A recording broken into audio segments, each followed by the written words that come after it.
आइए देखते हैं हाई स्कूल साइंस का अनसॉल्व पेपर सॉल्व करते हैं।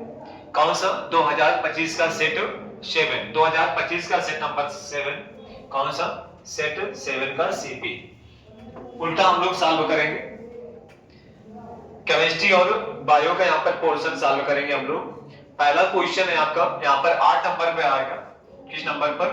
8 नंबर पे आएगा। अम्ल वर्षा में जल का पीएच मान होता है, यानी अम्लीय वर्षा। कौन सी अम्ल? अम्लीय वर्षा।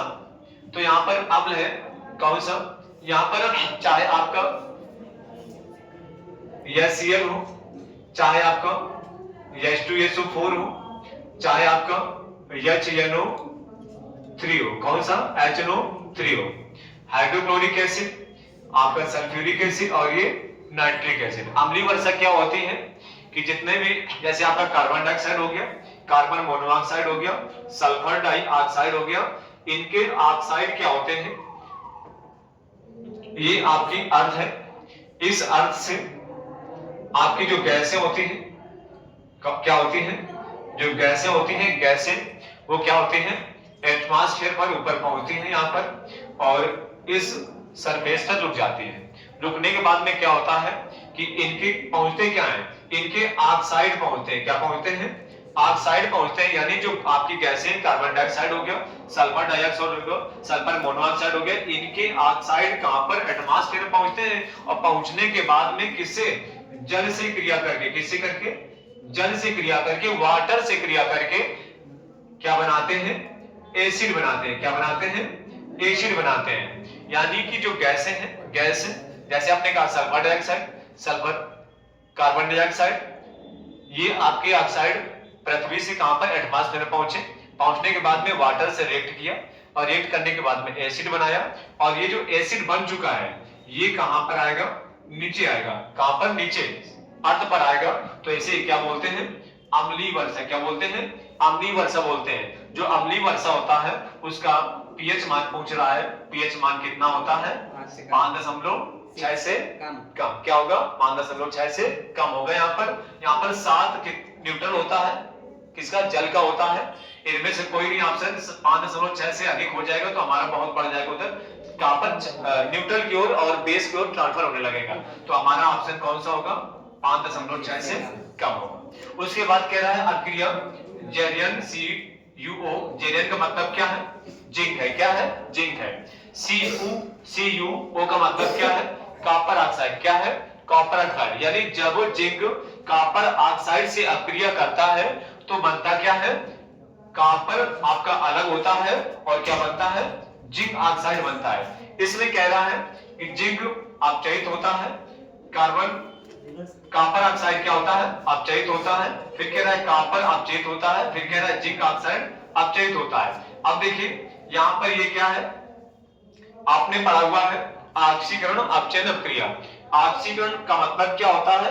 हाइड्रोजन की वृद्धि। क्या होता है?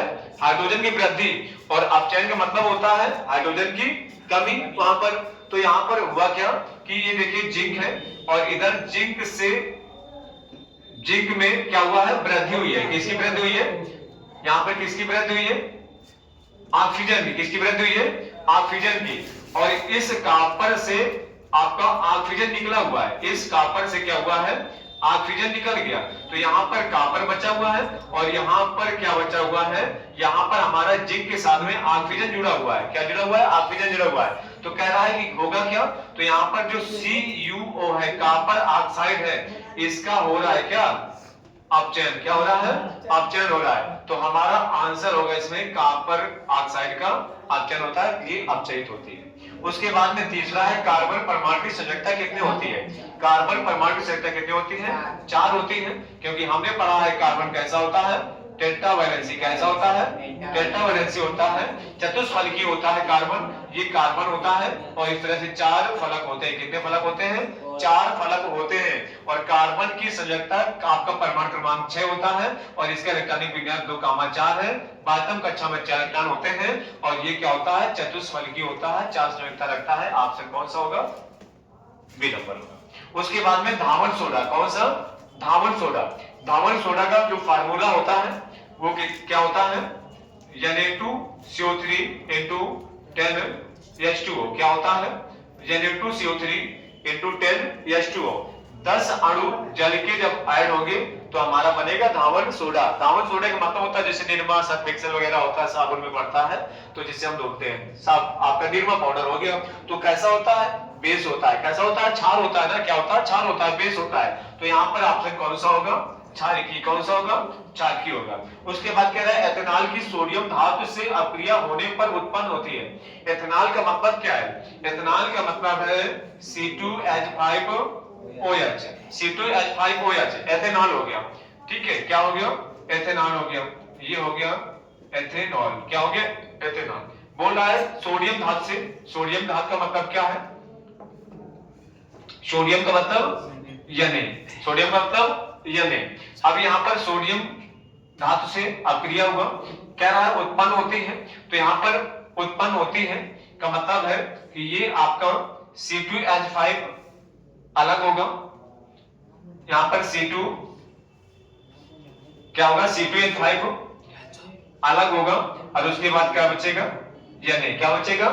Na। और ये आपका यहाँ पर Na और हाइड्रोजन गैस क्या होगी? रिमूव होगी। क्या होगी? हाइड्रोजन गैस रिमूव होगी। यहाँ पे लिखेंगे H2। क्या लिखेंगे? H2। इसको बैलेंस करने के लिए आप 2 लगाएंगे, यहाँ पर 2 लगाएंगे और यहाँ पर 2 लगाएंगे।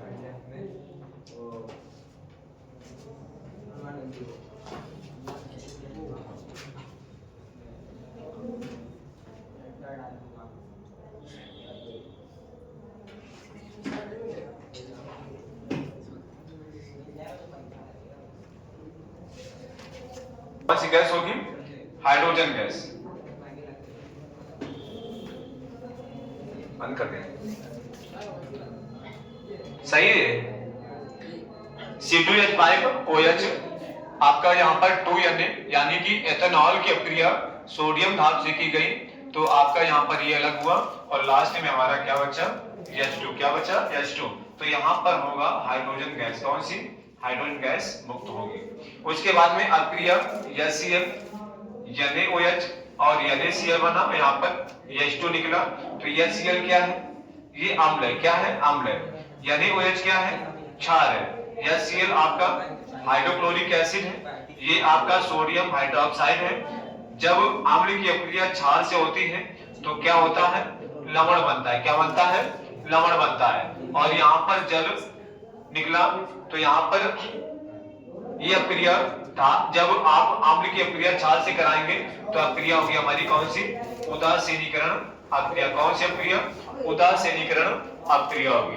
तो अम्लीय वर्षा में आपका 5.6 आंसर होगा, 5.6 से कम। उसके बाद में इसमें आपका आंसर होगा कॉपर ऑक्साइड का अपचयन होगा। कार्बन की संख्या में आपका होगा 4 होगा और धावन सोडा में क्या हो गया? क्षारकी लवण होगा। और उसके बाद में एथेनॉल में आपका H2 गैस हाइड्रोजन गैस होगा।